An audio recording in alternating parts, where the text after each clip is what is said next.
겉으로는 같은 이재명 대표지만 2년 전과는 확연히 달라진 게 있습니다. 당내에 원체 당대명의 기류가, 당연히 대표는 이재명, 이 기류가 강한 까닭에 선뜻 당대표에 나서겠다는 사람이 없다는 점입니다. 2년 전에 이재명 대표와 맞붙었던 박용진 전 의원 어떻게 됐습니까?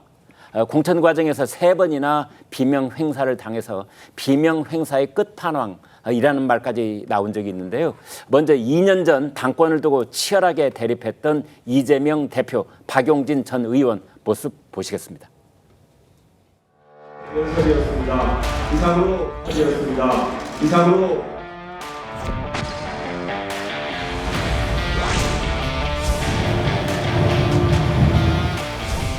차기 총선과 대선에서 반드시 승리할 수 있도록 혁신하고 또 혁신해서 이기는 민주당 반드시 만들겠습니다, 여러분. 온갖 어려움 속에서도 할 말을 하고 할 일을 해왔던 박용진이 당의 새로운 모습을 만들고 민주당의 미래를 여러분과 함께 책임지겠습니다.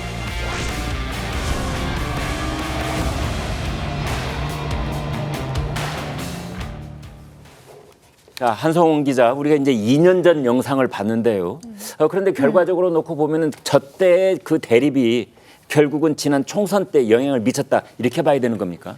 예, 이 이재명 대표가 당시 얻은 득표율이 그 77.77%로 역대 더불어민주당 당대표 득표율 중에 가장 높았습니다. 네. 기존 최고 득표율이 2020년 전당대회에서 이낙연 후보가 기록했던 60.77%였는데요.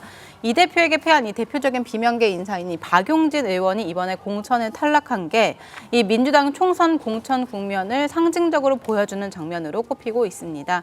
이 비명계의 끝판왕이라고 얘기하셨는데 이 박 의원은 그동안은 유치원 3법, 이 삼성 저격수 등 이 국민적 관심이 모이는 이 큰 현안에 대해서 소신껏 의정 활동을 해온 걸로 이제 좀 알려져 있습니다. 21대 총선에서는 이 민주당 서울 지역 당선자 중에서 가장 높은 득표율인 64.45%를 기록하기도 했었는데요. 이 대표도 이 전당대회에서는 이 박용진 후보도 공천을 걱정하지 않는 당을 만들겠다, 이렇게 호언장담을 하기도 했었는데 네. 이번에 현역 의원 평가 하위 10%에 분류가 된 겁니다. 이 하위 10%는 아시는 바처럼 경선 득표의 30% 감점이라는 페널티를 주어 받았었는데요. 네. 이 아마 다들 기억하실 텐데 이때 감산 30% 벽에 막혀서 친명 정봉주 전 의원이 공천장을 거머쥐었는데 정 전 의원이 이 막말 논란으로 공천이 취소됐었습니다.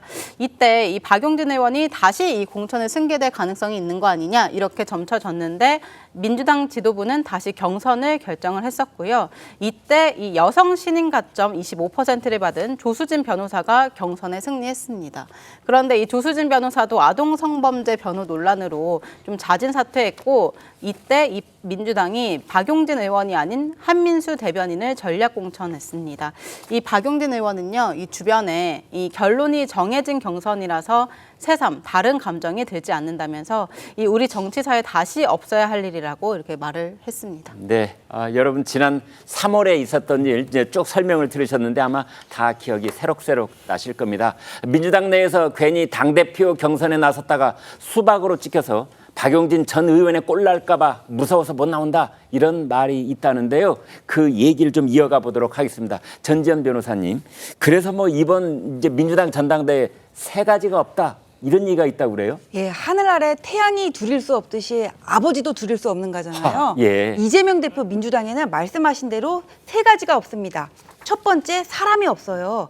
이재명 대표에 맞서가지고는 뭔가 당대표 선거에 출마하려면은 같은 친명은 안 되고 다른 계파여야 될 거 아니에요. 네. 근데 비명계 중진들이 다 없어졌어요. 공천을 아무도 못 받았거든요. 네. 그다음에 초재선 중에서도 뭐 예를 들어 뭐 이수진 의원이나 장철민 의원이 있는데 안 나간다고 얘기를 하고 있고요. 네. 그다음에 두 번째는 패기가 없어요. 패기라는 거는 동력이 있어야 생기는데 네. 박용진 의원 나갔다가 이번에 당무감사 10% 하위 10% 돼가지고 공천도 못 받는 거 다 봤는데 네. 국회의원들은 선수가 제일 중요한데 누가 저런 위험을 감수를 하고 나가겠냐고요. 네. 패기가 없죠. 그다음에 대안이 없다는 건 민주당 내에서 얘기를 하고 있는 건데 지금 국민의힘에서 당대표가 선정돼가지고는 이제 공세적으로 나오면은 여기에 대해서 마치 방어를 하고 공격할 사람이 필요한데 그거는 이재명 대표밖에 못한다는 얘기거든요. 네. 근데 저는 세 가지가 없다고 그랬지만 결국은 다 같은 얘기인 것 같아요. 이재명 1인 체제이기 때문에 저런 말이 나오는 거고 일주일에 4번 가는 사람이 재판 4번 가는 사람이 뭐 얼마나 공세를 잘하겠어요. 그냥 네. 하는 얘기지. 네. 그래서 저는 저런 식으로 전당대회를 할 거면은 왜 전당대회 할 때도 국고보조금 가잖아요. 네. 그리고 또 기타금 내야 되고 국고보조금도 국민 세금인데 왜 저 당에 국고보조금을 줘야 되고 저게 낼 기타금 있으면 그냥 그 돈으로 불우이웃도로 하고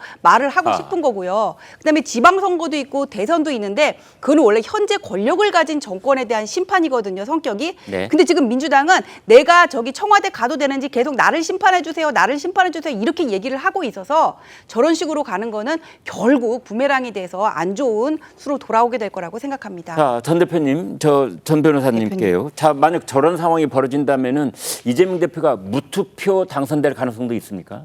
무투표 당선이요. 추대 형식으로 네네. 1인 만약에 당대표로 나가면은 결국은 그렇게 될 수밖에 없을 것 같습니다. 그렇다면은 이제 국민들 보시기에 모양새가 좋지 않으니 차라리 친명계의 허락을 받은 제3의 인물이 출마할 가능성은 그 없습니까? 가능성이 있어요. 왜냐하면 7인회 중에서도 이번에 당원 당규할 때 누군가 쓴소리를 한 사람이 있었거든요. 네. 그런 식으로 일종의 쇼윈도 형식으로 쇼 치는 형식으로 해가지고는 누군가를 내세울 가능성이 있는데 예. 어차피 그거 이재명 당대표 만들기 위한 연극인데 뭐하러 그렇게 하냐고요. 그냥 전당대회 하지 말고 최고위에서 추대하세요. 어차피 당원들이 원하는데 그게 무슨 상관이에요. 당원 당규 개정해가지고 아까운 국고보조금 안 낭비하고 서로 좋은 거지. 하.